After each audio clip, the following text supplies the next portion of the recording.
Hello दोस्तों, तो आज हम इस वीडियो में जानने वाले हैं कि आप एनसीएल का फॉर्म मतलब कि जो ओबीसी के लिए आप अप्लाई करेंगे तो उसके लिए आपको ये शपथ पत्र भरना ही पड़ेगा।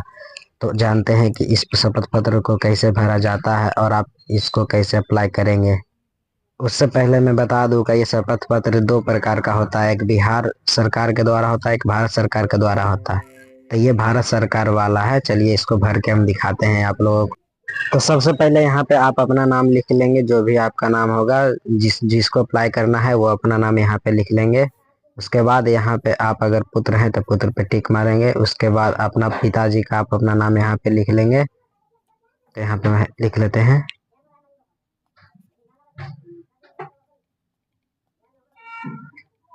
यहाँ पे पिताजी का नाम लिखने के बाद आपका गांव या शहर जो भी है, आप अपने गांव से हैं तो गांव पे टिक लगा के आप अपना गांव का नाम यहाँ पे लिख दीजिएगा। जैसे कि मैं अपना गांव का नाम लिख दिया और आपका पोस्ट ऑफिस जहाँ है आप अपने पोस्ट ऑफिस का नाम यहाँ पे लिख दीजिएगा। और उसके बाद आएगा आपका थाना, थाना आपका पुलिस स्टेशन जहाँ भी होगा उसका नाम आप लिख दीजिएगा। उसके बाद है प्रखंड, आपका ब्लॉक, ब्लॉक जहाँ भी है वहाँ उसका नाम लिख दीजिएगा। फिर अनुमंडल आपका कहाँ है वो यहाँ पे लिखना होगा। उसके बाद जिला, आप किस जिले से बिलोंग करते हैं उस जिले का नाम यहाँ पे लिख दीजिएगा। उसके बाद राज्य, हम बिहार राज्य से हैं तो हम बिहार राज्य लिख देंगे। आप जो अगर यूपी से होंगे तो यूपी से लिख दीजिएगा, झारखंड से होंगे झारखंड। अब यहाँ पे आप जिस भी जाति से आते हैं उस जाति का नाम लिख दीजिए। जैसे हम यादव से आते हैं और अपना कैटेगरी लिख दीजिएगा बीसी, या कैटेगरी नहीं भी लिख सकते, कोई दिक्कत का बात नहीं है।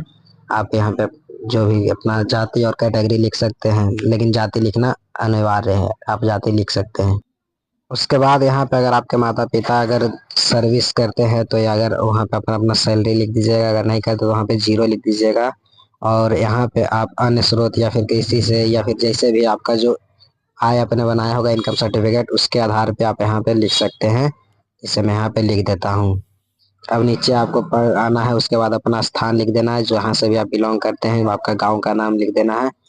उसके बाद गांव का नाम लिखने के बाद आपको अपना दिनांक लिख देना है, जिस भी दिन आप ये अप्लाई करेंगे उसका डेट लिख देना है उस दिन का।